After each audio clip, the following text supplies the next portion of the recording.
देखिए, रियासती अदारे इसीलिए होते हैं, इम्प्लीमेंटेशन के लिए होते हैं। वो तो बिल्कुल वाज़ेह है, गवर्नरों का काम था। वो तो नौबत यहाँ तक आ गई है कि अदालत ने पीटीआई के अरकान की रुकनीत बहाल कर दी, तो स्पीकर ने कहा कि मैं इसको नहीं मानता। बात यह है कि अगर आइन नहीं है और उस पर अमल दरामद नहीं है तो रियासत का वजूद कहाँ है? रियासत तो आइन ही की बुनियाद पे है ना। एक इसीलिए इसको क्या इमरानी मुआहिदा कहा जाता है, सोशल कॉन्ट्रैक्ट है ये। कॉन्ट्रैक्ट की बुनियाद ही पर तो ये रियासत है, वरना हर कोई आज़ाद है अपनी जगह पे। हजारों बरस पहले जब रियासत वजूद में आई थी और फर्द ने अपने बहुत से हुकूक सरेंडर किए थे, तो इसीलिए किए थे कि उसकी जान और माल महफूज रहे, अमन हो और वो अपना ज़िंदगी बेहतर तरीके से गुजार सके। सिर्फ अदालतों का मसला नहीं है जी, सियासतदानों का भी सिर्फ मसला नहीं है। ये पूरे माशरे के नज़दीक आइन कोई चीज़ ही नहीं है। हम किसी को कानून की पासदारी करते हुए नहीं देखते, किसी भी जगह, किसी भी शोबे को। वकला है ना आइन के सबसे ज़्यादा जो फहम रखते हैं, तो वकला को आपने देखा है कि इन्होंने क्या क्या कारनामे अंजाम दिए। जब जस्टिस खोसा ने वो निस्बतन तेज़ी से फैसले करने शुरू किए, जिस पर फैसलों पर कोई एतराज़ नहीं था। एतराज़ ये था कि इतनी जल्दी नहीं फैसला होना चाहिए। इतनी जल्दी फैसले होंगे तो वकील साहब को क्या फ़ायदा होगा? कुछ भी नहीं। माशरे को बताया ही नहीं गया कि आइन उस तरह मुकद्दस दस्तावेज है जैसे मजहबी अक़दार मुकद्दस होती है। उसके बाद, यानी उसके बाद सबसे ज़्यादा मुकद्दस, माशरा कायम ही, इंटैक्ट ही नहीं रह सकता। तो ये भाई हमारी नफ्सियाती, ये सोशल मसला है, नफ्सियाती पेचीदगियाँ हैं, मलूकियत के असरात हैं, जागीरदाराना माशरे के हैं।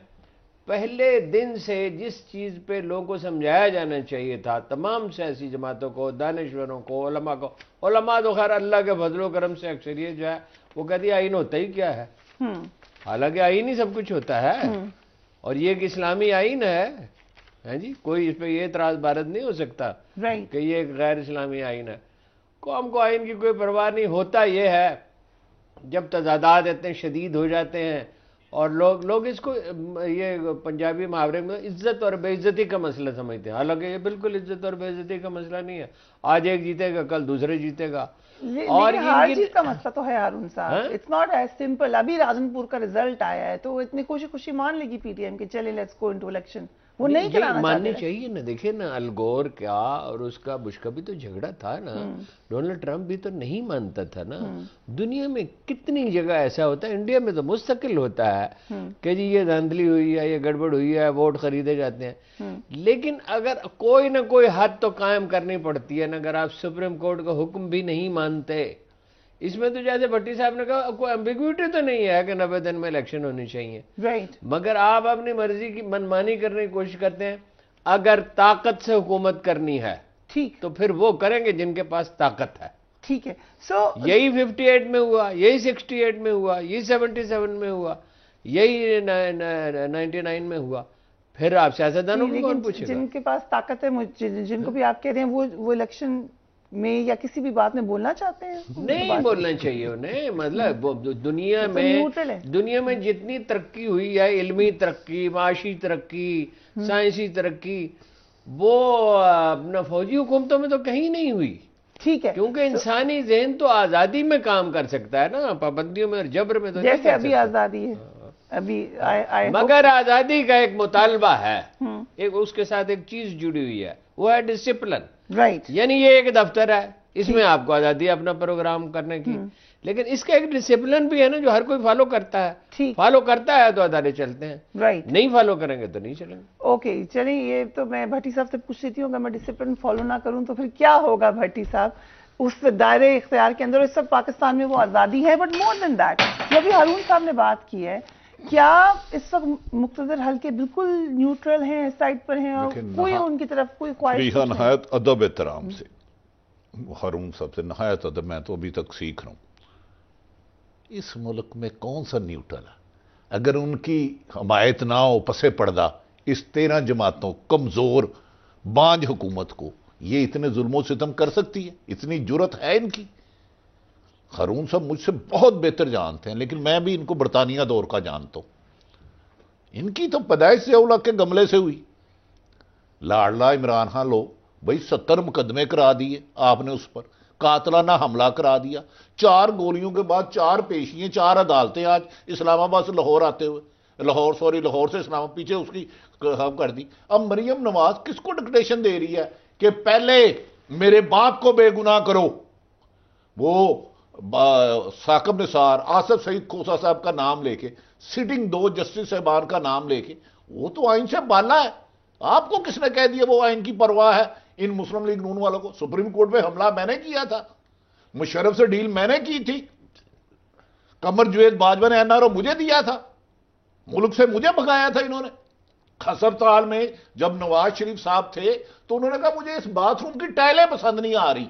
ये मैं आपको रिसेंट बता रहा हूं, इमरान खान की 14 लाख रुपए की टाइलें लगाई गई, मुस्लिम शावर के लिए फैक बनाया गया। ये शुरू से इत्तेजान असद साहब के बोल अदारों के लाडले हैं, ये कानून से बाला है।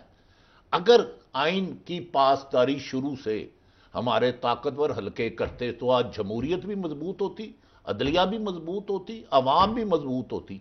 बदकिस्मती है कि हम हर एक को अपने इशारों पे चलाना चाहते हैं। हम कानून की हुक्मरानी मानते ही नहीं। जब जितना कानून मजबूत होगा उतना माफिया कमजोर होगा, और माफिया के बहुत सारे रंग हैं, वो एक रंग नहीं है, उसके कई रंग हैं। रेजिस्टेंस आएगी, ऐसे तो नहीं उसका सुप्रीम कोर्ट मेरी इत्तला है नहायत अदब एहतराम से, आज जब फैसला महफूज किया गया, पाकिस्तान से भागे हुए मोहतरम मुजरम काबिल इज्जत मफरूर इश्तिहारी नवाज शरीफ, आसफ अली जरदारी साहब, मौलाना फजलुर रहमान के दरमियान राब्ता हुआ कि हमने किसी सूरत में इलेक्शन नहीं कराए। 2 चीज़ों पे गौर किया गया, तरदीद मुस्लिम लीग नून और तमाम अब पीडीएम का राइट है, मैं तो एक रिपोर्टर हूं, मेरा काम है खबर देना।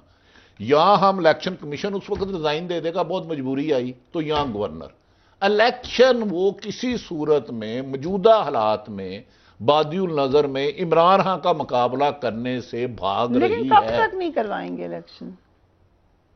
देखें, आप मुझे क्यों कंटेम्प्ट में करना चाहती है? इनका ख्याल है कि सितंबर में मौसम बहुत अच्छा हो जाएगा, तो सितंबर तक आगे ख्याल है इनका आगे हो सकता है इलेक्शन।